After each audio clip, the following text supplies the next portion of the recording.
The courtroom felt like ice that day. Judge Rivera leaned forward with an expression of thinly veiled skepticism. "Why would a child want to stay with her?" he asked, gesturing toward me with his pen. My ex-husband, Caleb, didn't even try to hide his smirk, his Italian suit worth more than 3 months of my rent. His lawyer, Ms. Winters, nodded approvingly as if the judge had just confirmed what they'd been arguing all along. That's when it happened. My 7-year-old daughter, Phoenix, small for her age and usually hiding behind my leg in public, stood up. Her voice came out surprisingly clear and strong. "I brought the video of what he does at night," she said, clutching her pink tablet with the purple butterfly case. The courtroom fell silent. Every eye turned to my little girl's face. Judge Rivera's brow furrowed. Caleb's smirk vanished, and his lawyer froze mid-motion. In that moment, everything changed. "My name is Jade Roberts. 6 months ago, I was just a night shift nurse at Mercy General, raising Phoenix on my own after Caleb walked out when she was barely 2. For 5 years, he sent occasional birthday cards and made sporadic child support payments that never quite arrived on time. Phoenix and I built our life without him, weekend trips to the Children's Museum, bedtime stories where she'd insist on making up the endings, and our tradition of Sunday morning pancakes shaped like whatever animal she requested. "Mommy, the elephant's trunk looks like a noodle," Phoenix would giggle, her missing front teeth making her smile even more precious. Then everything changed when Caleb's tech company went public. Suddenly, he wanted to be involved. At first, it was just dinner once a month, then weekend visits. Then came the custody papers claiming I was negligent and emotionally unstable. "This is bullshit," my neighbor Elena said when I showed her the papers, her hands trembling more than mine. "He can't just waltz back in after all these years." But he could, and he did. With his new wife, Diane, standing adoringly by his side, Caleb painted a picture of himself as the concerned father, worried about his daughter living in our modest 2-bedroom apartment while I worked night shifts to keep us afloat. "Phoenix deserves stability," he told the judge during our first hearing. "A proper home with parents who are present, not shuffled between babysitters while her mother sleeps all day." What the court didn't see was Phoenix's face when she returned from her first weekend at Caleb's mansion in Brookhaven. The way she clutched her stuffed rabbit like it might be taken away. How she burst into tears when I asked her if she had fun at Daddy's big house, something that had never happened before. "I don't want to go back, Mommy," she whispered against my shoulder that night. "Mr. Bear doesn't like it there." I knew then something was wrong. I just didn't know how wrong until the day my little girl stood up in court and changed everything. The custody battle intensified faster than I could have imagined. What started as Caleb requesting alternate weekends transformed into a full-blown petition for primary custody. His lawyer, Ms. Winters, came armed with detailed affidavits and financial statements at every hearing. "Ms. Roberts works 3 12-hour night shifts weekly at Mercy General," she stated to Judge Rivera. During these periods, Phoenix has passed between various caregivers, creating an unstable environment for a child her age. What she deliberately omitted was that those various caregivers were Elena, my neighbor of 5 years who Phoenix adored, and my sister Mia, who lived 20 minutes away, people who loved Phoenix, who had been in her life since birth. The court-appointed evaluator visited my apartment on a Tuesday afternoon. Her eyes lingered on the water stain in the hallway ceiling, the mismatched furniture, the stack of medical textbooks beside my bed as I worked toward my nursing practitioner license. She made notes about the size of Phoenix's bedroom, though she failed to comment on the hand-painted solar system I created on her ceiling or the reading nook we'd built together from an old bookshelf. "You work nights?" she asked, her tone making it sound like an accusation rather than a question. "It's the shift with the highest pay differential," I explained. "I'm home when Phoenix gets out of school. We have dinner together every night before I leave." The evaluator just nodded and wrote something down. Meanwhile, Caleb presented himself as Father of the Year material. His lawyer submitted photos of Phoenix's room in his Brookhaven mansion, a princess-themed space with custom furniture and a closet full of clothes with tags still attached. They talked about the private school she could attend, the swimming lessons, the French tutor.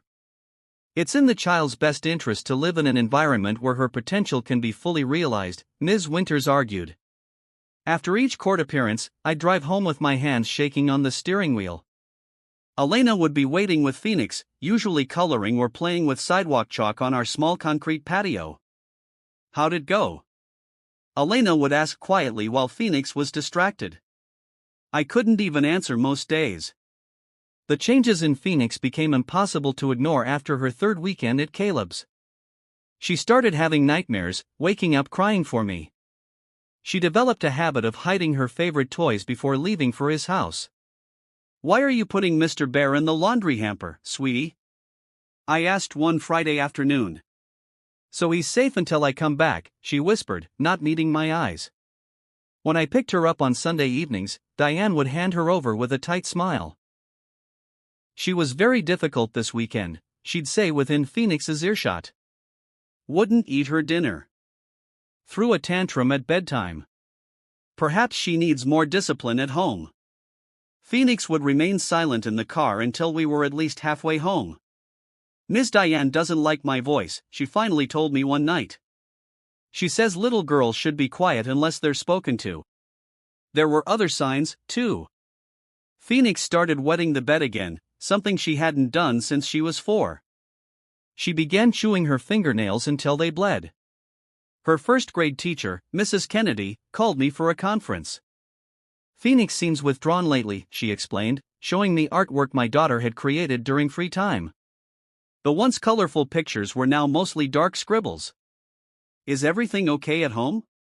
We're going through some changes, I said carefully. Her father is back in the picture.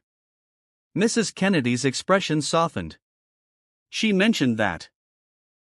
She also asked me if children have to live with their daddies if their daddies are mean. My stomach dropped. What did you tell her? That children should live where they feel safe and loved, Mrs. Kennedy replied. I think you should know that yesterday during recess she was sitting alone. When I approached, she was rehearsing what sounded like court testimony. That night, after Phoenix fell asleep, I called my sister Mia in tears. I'm going to lose her, aren't I? How do I fight someone with his resources? You fight with the truth, Mia said firmly. Whatever is happening at Caleb's house, we need to find out. What I didn't know then was that Phoenix had already started gathering evidence in her own 7-year-old way. The truth was coming, and it would silence everyone who had tried to silence her. I knew something was very wrong when Phoenix came home from Caleb's with a small bruise on her wrist. It was Sunday evening, just after dinner time, and her eyes were puffy from crying. What happened to your arm, sweetie? I asked, kneeling down to examine the purplish mark. Phoenix pulled her sleeve down quickly. I fell, she mumbled, but wouldn't meet my eyes. That night, after her bath, I noticed she was unusually quiet while I brushed her hair. Normally, this was our special time for silly stories and giggles. Phoenix, you know you can tell me anything, right? I said, meeting her eyes in the mirror. Anything at all? She nodded slowly, then turned to face me. Mommy, is it bad to take videos of people without asking? My heart skipped. Well, that depends. Why do you ask? Phoenix's lower lip trembled. I did something that might make Daddy really mad. She reached under her pillow and pulled out the pink tablet, the one Caleb had given her for educational games. With small, careful fingers, she opened a hidden folder labeled homework pictures. I pretended to be asleep, she whispered. But I wasn't. The video was dark and slightly tilted, clearly recorded by a child trying to keep the tablet hidden, but the audio was unmistakable. Caleb's voice, low and menacing, you need to tell the judge your mother leaves you alone. Say you're scared when she works nights. But that's not true, Phoenix's small voice responded. The sound of something slamming, a door or perhaps a hand on a table. I don't care. Do you want to live in that dump forever? Your mother is a nobody. Diane's voice joined in, just coach her better, Caleb. She's 7, for God's sake. She'll say whatever we tell her to. Not if she keeps talking about wanting her mother. I watched 3 videos, each worse than the last. In the final one, Caleb could be seen pacing, ranting about me, while Diane sat at a vanity, applying night cream. Phoenix is our ticket to destroying Jade, he said. Once we get custody, we can move to the San Francisco office and leave all this behind. What about Phoenix? Diane asked casually. There are excellent boarding schools in Switzerland, Caleb replied. Problem solved. When the videos ended, I pulled Phoenix into my arms, feeling her small body trembling against mine. I'm sorry, Mommy, she sobbed. I know I'm not supposed to record people. No, sweetheart, I whispered into her hair. You did exactly the right thing. The next morning, I called in sick to work and made 2 crucial phone calls. The first was to my sister, Mia. I need a lawyer, I said.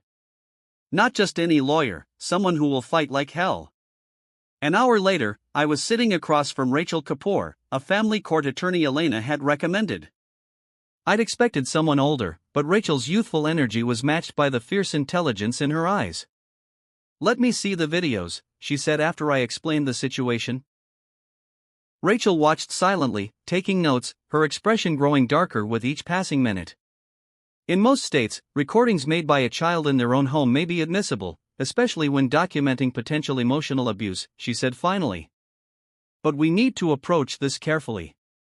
The judge might view this as you manipulating Phoenix. I didn't know anything about the videos until last night, I insisted. Rachel nodded. I believe you, and I think Judge Rivera will, too. But we need to prepare Phoenix. If we use these videos, she may need to answer questions about them. She's only 7, I protested. Exactly why this evidence is so powerful, Rachel replied. No 7-year-old should have to resort to secretly recording their parent to be heard. Phoenix made these recordings on her own because she was scared. That speaks volumes. That evening, Phoenix and I sat at our kitchen table sharing hot chocolate as I tried to explain what would happen next. The videos you took might help us in court, I said gently. But that means the judge might ask you some questions about them. Phoenix stirred her marshmallows thoughtfully. Will Daddy be there? Yes, but he can't hurt you. I'll be there, too. And Rachel. She considered this, then looked up with those solemn eyes that always seemed older than her years. I'm not scared of questions. I'm scared of going back to his house. That's why we're doing this, I assured her. So you don't have to be scared anymore. The night before the final hearing, I tucked Phoenix into bed with extra stories and kisses. Remember, I told her, no matter what happens tomorrow, you did nothing wrong.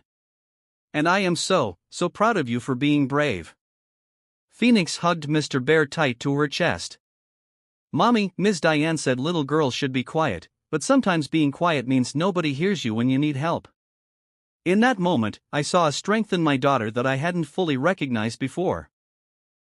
She wasn't just a victim in this situation. She was finding her voice, determined to be heard. As I turned out the light, Phoenix's small voice followed me into the hallway. We're going to win, Mommy. The truth is on our iPad. The morning of the final hearing arrived with a heavy downpour that matched the weight in my chest. Phoenix insisted on wearing her favorite blue dress with the silver stars, the one she said made her feel brave. Rachel met us in the courthouse lobby, her expression confident but serious. Remember what we discussed, she told Phoenix, kneeling to her eye level. Just tell the truth when you're asked a question. You don't need to say anything more or less than that. Phoenix nodded solemnly. I practiced with Mr. Bear. The courtroom felt smaller today, more crowded. Caleb sat beside Ms. Winters, his posture relaxed, tailored suit immaculate as always. When he saw Phoenix, he flashed her a wide smile that never reached his eyes. She gripped my hand tighter. Judge Rivera entered, and the proceedings began with Ms. Winters delivering her closing argument. Your Honor, Mr. Sullivan has demonstrated consistent financial stability and the ability to provide exceptional educational and developmental opportunities for Phoenix. Ms. Roberts, while clearly caring for her daughter, simply cannot offer the same advantages with her limited resources and problematic schedule. Rachel's rebuttal was measured but passionate, emphasizing the stable home I'd created for Phoenix despite challenges, the consistent routine we maintained, and my dedication to her emotional well-being. Judge Rivera listened with an impassive expression, occasionally jotting notes. When both attorneys finished, he looked directly at me. Ms. Roberts, while I appreciate your efforts as a single mother, I must consider what environment would best serve Phoenix's development. Why would a child want to stay with her mother when her father can provide so many more opportunities? The question hung in the air, revealing his leaning. Caleb smirked slightly, and Ms. Winters gave a small, satisfied nod. That's when Phoenix let go of my hand and stood up. "Excuse me," she said, her voice small but clear in the hushed courtroom. "I brought the video of what he does at night." Judge Rivera blinked, clearly surprised at being addressed by a 7-year-old. "Young lady, this isn't Phoenix as evidence she recorded herself that's relevant to these proceedings, Your Honor," Rachel interjected quickly. "We've submitted it as Exhibit D." "The court hasn't reviewed any videos," Ms. Winters objected immediately. "Because you filed a motion to exclude them without viewing the content," Rachel countered. "We're asking the court to consider Phoenix's own documentation of her experiences in her father's home." Judge Rivera frowned, then called the attorneys to approach the bench. As they conferred, Caleb's eyes fixed on Phoenix with an intensity that made me shift protectively closer to her. "What video?" he hissed across the aisle. "What did you do?" Phoenix didn't answer, but she didn't cower either. After several tense minutes, Judge Rivera spoke. "The court will view the submitted recordings in chambers. We'll take a 30-minute recess." Phoenix and I waited in a small conference room with Rachel. My daughter colored quietly in a book she'd brought, seemingly calmer than I felt. When the bailiff called us back, I noticed an immediate change in the courtroom atmosphere. Judge Rivera's formerly neutral expression had hardened. He looked at Caleb with undisguised contempt. "Having reviewed the evidence, this court finds the behavior exhibited by Mr. Sullivan toward his daughter disturbing and inappropriate. The recordings clearly show attempts to manipulate a minor into providing false testimony and discuss plans that prioritize using the child as a weapon against her mother rather than considering her well-being." Caleb's face flushed deep red. "Those recordings were taken illegally. She's a child. She was coached." "Mr. Sullivan," Judge Rivera's voice cut through Caleb's protest like a blade. "I suggest you remain silent. The authenticity of these recordings is not in question. The child's unscripted responses to your prompting make it abundantly clear she was not coached." He turned to Phoenix, his tone gentle. "Young lady, did anyone tell you to make these recordings?" Phoenix shook her head. "No, sir. I just wanted someone to believe me." Judge Rivera nodded, then looked back at his notes. "This court awards full physical and legal custody to Jade Roberts.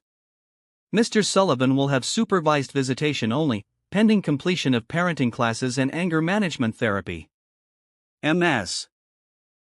Winters began to object, but Caleb was already on his feet. "This is ridiculous," he shouted. "She's manipulated everyone with these doctored videos. Phoenix, tell them you were lying." The bailiff moved toward Caleb as his voice rose. But Phoenix didn't flinch. Instead, she looked directly at her father for what felt like the first time since the hearings began. "I didn't lie, Daddy," she said simply. "The tablet you gave me records really good videos." The courtroom fell silent again, but this time the silence felt like vindication. As we left the courthouse, rain still falling softly outside, Phoenix looked up at me with a small smile. "Can we have pancakes for dinner?" she asked, as if we hadn't just been through one of the most intense experiences of our lives. I laughed, feeling lighter than I had in months. "We can have pancakes for breakfast, lunch, and dinner if you want." Phoenix slipped her small hand into mine. "I just want to go home." Home. The place where she felt safe. The place where she was heard. The simple truth that had finally silenced all the noise. 2 months after the final hearing, Phoenix and I settled into a new rhythm. The constant fear that had shadowed our lives gradually lifted, replaced by a sense of security we hadn't felt in years. Caleb attended his court mandee. But his heart wasn't in it. After the third supervised visit, where Phoenix barely spoke to him, he stopped showing up altogether. Last we heard, he and Diane had relocated to San Francisco, just as they had planned, minus the daughter they'd tried to use as a pawn. Do you think Daddy will ever come back? Phoenix asked one evening as I tucked her in. I don't know, sweetie, I answered honestly. But what I do know is that you're safe now, and your voice will always be heard in this home. With Rachel's help, we'd secured a protection order that prevented Caleb from making any custody claims for at least 3 years without substantial evidence of change. The relief that came with that legal shield was immeasurable. Elena helped us celebrate with a small party in our apartment complex's community garden. Phoenix wore her brave blue dress and blew out candles on a cake that read, "Our brave girl," in wobbly frosting letters. I've been thinking, Elena said to me as we watched Phoenix teach the other children a game she'd invented. You should talk to that advocacy center downtown. Your story could help other families. She wasn't wrong. Our experience had opened my eyes to how many parents, particularly those with limited resources, face similar battles. The system wasn't designed to hear small voices, especially against powerful opposition. I started volunteering at the Family Justice Center on my days off, helping other parents navigate the complicated legal system. Phoenix sometimes came along, coloring quietly in the corner, but occasionally offering a shy smile to children who reminded her of herself. Rachel called one Tuesday afternoon as I was preparing for my shift. You won't believe this, she said. Judge Rivera has instituted a new protocol for family court cases involving young children. He's calling it the Phoenix Protocol. It ensures children have safe ways to document their experiences in contested custody cases. I glanced at Phoenix, who was setting up her stuffed animals for a tea party on our living room floor. She'd stopped having nightmares. The bedwetting had ceased. Her first-grade teacher reported she was participating in class discussions again, her artwork once more filled with bright colors. You know, I told Rachel, Phoenix asked me last night if what happened in court made us famous. Rachel laughed. What did you tell her? I said we weren't famous, but we were heard, and sometimes that's more important. My sister Mia helped me enroll in day classes to finish my nurse practitioner degree, watching Phoenix on the weekends. The schedule was still challenging, but the absence of constant custody battles made everything more manageable. One Sunday evening, while Phoenix and I made our traditional pancakes for dinner, she suddenly looked up from the batter she was stirring. Mommy, remember when the judge asked why I would want to stay with you instead of Daddy? I nodded, the memory still sharp despite the months that had passed. I know I showed the videos instead of answering, she continued thoughtfully. But I know the real answer now. What's that, sweetheart? She smiled, a gap where her 2 front teeth had recently fallen out. Because you listened when I was quiet, and you believed me when I finally spoke up. I pulled her into a hug, pancake batter forgotten. In that moment, I understood the most powerful lesson from our ordeal. Truth has its own voice. Sometimes a small one, sometimes hidden, but always waiting to be heard. And when that voice finally breaks through, no amount of money, power, or manipulation can silence it again. Phoenix went back to stirring the batter, humming softly to herself. She was just a child again, not a witness, not a victim, not a pawn in someone else's game. That night, as I passed her bedroom on my way to the kitchen, I overheard her talking to Mr. Bear. And that's how we won, Mr. Bear, she whispered. Because the truth is the strongest superpower of all.